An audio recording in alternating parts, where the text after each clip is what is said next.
বর্তমান সমাজের সংগ্রামী এক বাস্তব মানব ঢাকা বিশ্ববিদ্যালয়ের অধিভুক্ত বাংলা কলেজের অনার্সের তৃতীয় বর্ষের ছাত্র হেলাল উদ্দিন।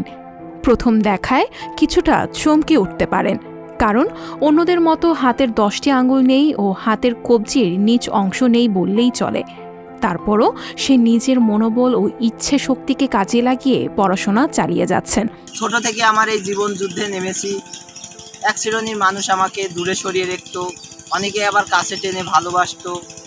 আমার আশেপাশের মানুষ অনেক কূটনীতি কথা বলতো, তাদের ভুল ভাবনা এখন দূর হয়ে গেছে, তারা এখন আমাকে অনেক ভালোবাসে।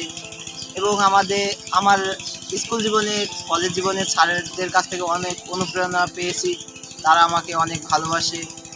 তাদের কাছ থেকে এত অনুপ্রেরণা পেয়ে আমি এত দূরে এগিয়েছি। আমার ফ্যামিলি, বড় ভাই, বাবা মা, ভাই বোন সবার কাছ থেকে, আত্মীয় স্বজন সবার কাছ থেকে অনুপ্রেরণা পেয়ে আজ আমি এত বড় হয়েছি। আরও সামনে এগোতে চাই, সবাই দোয়া করবেন আমার জন্য। হেলাল যশোরের শার্শা উপজেলার নিজামপুর ইউনিয়নের কন্দবপুর গ্রামের লিকলুর রহমানের ছেলে। কন্দবপুর গ্রামের বাড়িতেই হেলালের বেড়ে ওঠা। সমাজের অনেকে তাকে নিয়ে নানা রকম মন্তব্য করলেও পরিবারের সদস্যরা হেলালকে নিয়ে হতাশ হননি। হেলাল উদ্দিন আমার সন্তান, মেজে সন্তান।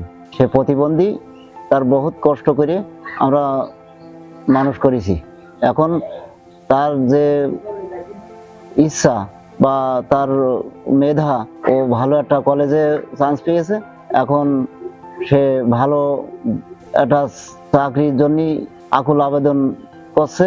হেলাল পড়াশোনার পাশাপাশি খেলাধুলাও বেশ পারদর্শী। তিনি 2018 সালে কেরালখালী মাধ্যমিক বিদ্যালয় থেকে জিপিএ 3.28 ও 2020 সালে সরকারি বীরশ্রেষ্ঠ নূর মোহাম্মদ ডিগ্রি কলেজ থেকে জিপিএ 3.42 পেয়ে উত্তীর্ণ হন। হেলাল বর্তমানে বাংলা কলেজে সমাজকর্ম বিষয়ে অনার্স তৃতীয় বর্ষে পড়াশোনা করছেন। শারীরিক প্রতিবন্ধকতা থাকলেও তাকে থামিয়ে রাখতে পারেনি।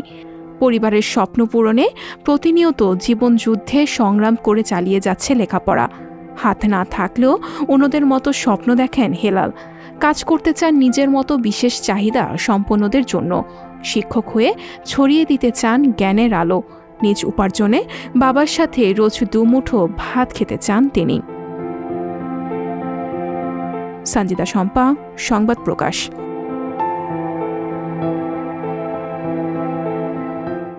সংবাদ, ফিচার ও অনুষ্ঠানের জন্য ভিজিট করুন সংবাদ প্রকাশের ওয়েবসাইট এবং যুক্ত থাকুন ফেসবুক পেজ ও ইউটিউব চ্যানেলের সঙ্গে।